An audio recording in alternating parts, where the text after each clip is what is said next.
Salam sejahtera, kali ini satu berita baik saya nak kongsikan kepada anda hari ini. Selepas Noh Saleh dan Miznina bercerai, baru berapa bulan Noh Saleh pula umum berita gembira. Berita ini saya petik daripada The Voket. Noh Saleh bakal bernikah dengan peguam 23 September ini. Pasangan terbaru Noh Saleh atau turut dikenal sebagai Noh Hujan bukan lagi rahasia selepas penyanyi ini dilaporkan melangsungkan majlis pertunangan baru-baru ini. Majlis pertunangan Noh Saleh bersama peguam ini diadakan di Putra, Subang Jaya semalam, di mana kedua-dua pihak keluarga bersetuju untuk menetapkan tarikh pernikahan pada 23 September ini.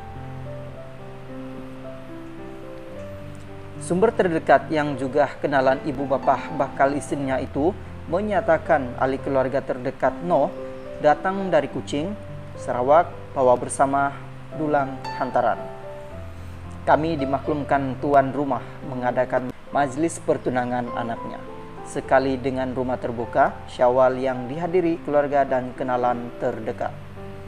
Ketika tiba di kediaman mereka, sekitar pukul 3 petang tadi, majlis pertunangan sudah selesai, tapi Noh serta keluarganya masih berada di sana, kata sumber kepada Cosmo Online. Difahamkan Fatin berusia 30 tahun turut mempunyai minat terhadap musik sama seperti Noh serta berkebolehan bermain gitar dan menyanyi.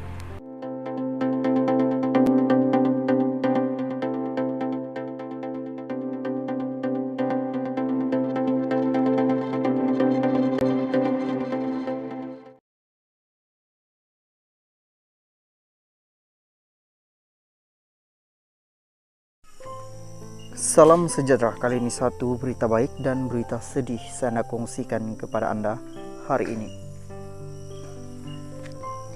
Dalam kurungan V, Yusuf Aslam kenang pelukan terakhir. Ridzuan Hashim merupakan penulis lirik lagu Alia. Penerbit Datu Yusuf Aslam tidak menyangka pelukan yang diberikan Allahyarhamah Ridzuan Hashim kepadanya tahun lalu adalah yang pertama dan terakhir buatnya. Yusuf 69 berkata, Allahyarhamah yang ketika itu sudah menderita penyakit jantung masih kuat bekerja bagi menyelesaikan drama terakhir lakonannya berjudul Kuasa, terbitan Syarikat Produksi Scope Production, Sendirian Berhad dan Astro Show. Dia tak tunjuk dia sedang sakit.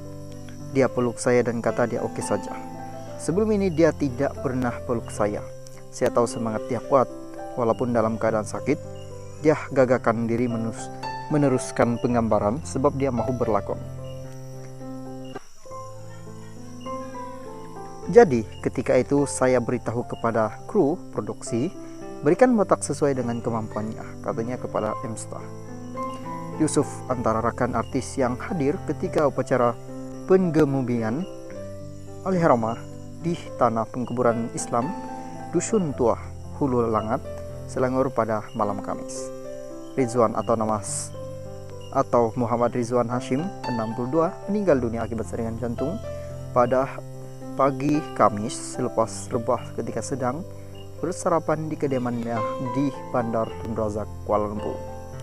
Sementara itu penyanyi Datin Alia pula mendedahkan arwah merupakan individu yang penting yang banyak membantu kita. Dia muah aktif dalam dunia seni sekitar tahun 2001.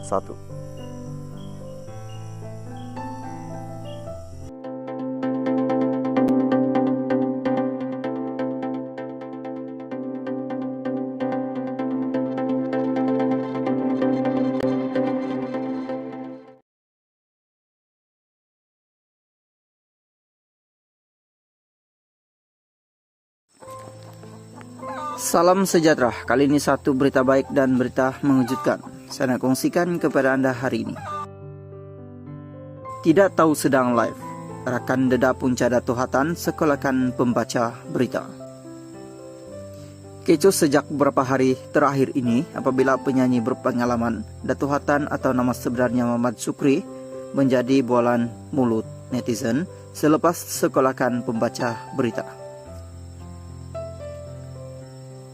Nur Sawani, Saiful Sahan secara live hanya kerana bertanyakan soal pemergian Mael ekspedisi.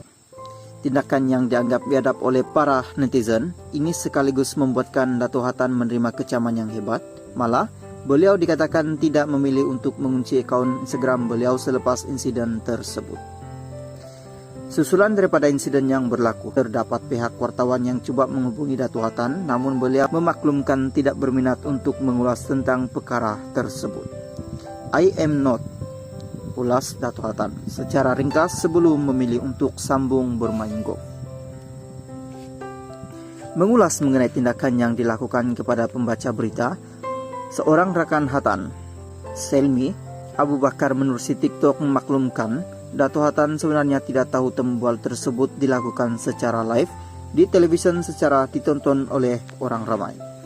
Beliau yang baru saja menonton insiden tersebut di televisyen terus menghubungi Datuk Hatan bagi bertanyakan dengan lebih lanjut. Jawaban yang diberikannya, apa? Live? Aku tak tahu. Katanya saya tanya lagi. Biar betul Hatan tidak tahu. Tidak tahu, aku tengah baring mereka. Call tanya soalan, aku jawablah macam biasa. Kalau kita pun dalam situasi begini, mungkin kita pun jawab macam sembang biasa kawan-kawan, ulas Selmi. Menurut Selmi, tidak adil untuk orang ramai menghakimi tindakan Datuk Hatan kerana mustahil penyanyi tersebut tidak tahu protokol apabila tembual secara live di televisyen dan radio. Malah Selmi memaklumkan panel berita yang seharusnya bersedia dengan soalan dan jawapan untuk diberi pada panel dan pembaca berita pada masa terbabit. Sehingga hari ini, isu ini masih lagi hangat dibincangkan, malah terdapat netizen yang mulai mempersoalkan Datuk Hatan serta menyerang laman Facebook resmi beliau.